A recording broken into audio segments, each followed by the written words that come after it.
Hi అండి, welcome back to our channel Kavitha Srinivas. ఈరోజు recipe వచ్చి పెసరపప్పు మెంతి ముద్దకూర అండి. ఎంతో టేస్టీగా ఉండే ఈ కర్రీ చాలా సింపుల్ అండి. సో వేడివేడి అన్నంలో కానీ పుల్కాస్తో చపాతీతో కూడా చాలా బాగుంటుంది. ఈ మెంతికూర పెసరపప్పు కర్రీ అండి.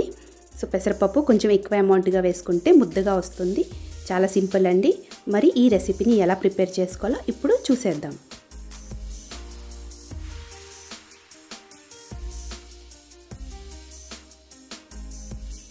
ముందుగా స్టవ్ వెలిగించుకొని ఒక ప్యాన్ పెట్టేసుకోవాలండి. ప్యాన్ హీట్ ఎక్కిన తర్వాత 2 టేబుల్ స్పూన్ ఆయిల్, 2 పెద్ద సైజు ఉల్లిపాయలండి చిన్నగా కట్ చేసుకొని యాడ్ చేసుకోవాలి. అలాగే పచ్చిమిర్చి, కరివేపాకు కూడా యాడ్ చేసుకొని చక్కగా ఫ్రై చేసుకోవాలండి.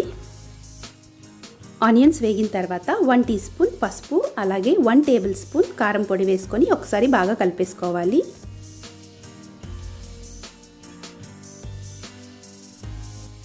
అంతా బాగా కలిపిన తర్వాత అండి ఇప్పుడు 1 కప్ పెసరపప్పు అండి ఒక అరగంట ముందు నానబెట్టుకొని ఇలా యాడ్ చేసేసుకోవాలి.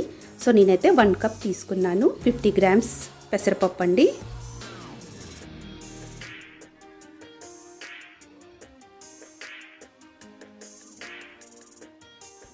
పెసరపప్పు చాలా తొందరగా కుక్ అయిపోతుందండి.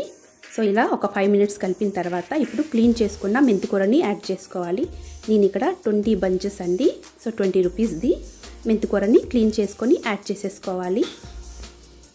మెంతికూర యాడ్ చేసిన తర్వాత ఒక 10 నిమిషాల వరకు మూత పెట్టి కుక్ చేసుకోవాలండి. సో శుభ్రంగా మగ్గిపోతుంది.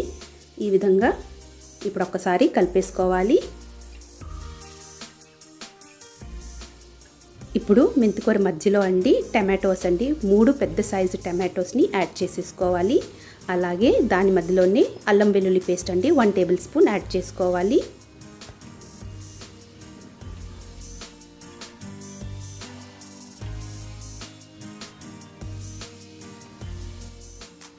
ఇలా టమాటో యాడ్ చేసినప్పుడు ఇలా అల్లం వెల్లుల్లి పేస్ట్ కూడా యాడ్ చేసి ఇప్పుడు సాల్ట్ కూడా యాడ్ చేసేసుకోవాలండి. టమాటో తొందరగా మగ్గిపోతుంది. సో చక్కగా ఇలా వేసేసుకొని పైన అండి మెంతికూరని వేసుకొని మనం కవర్ చేసుకొని ఒక 15 మినిట్స్ వరకు కుక్ చేసుకుంటే చక్కగా పెసరపప్పు మెంతికూర ముద్దకూర అనేది రెడీ అయిపోతుందండి. సో ఇలా పెట్టేసుకోవాలి.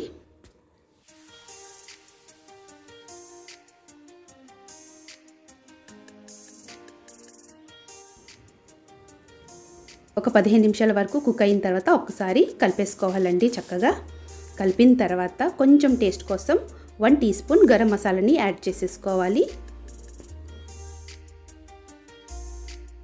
సో ముద్దకూర అంది రెడీ అయిపోయిందండి, పెసరపప్పు మెంతికూర. సో చక్కగా తినేయొచ్చండి. చాలా హెల్తీ రెసిపీ.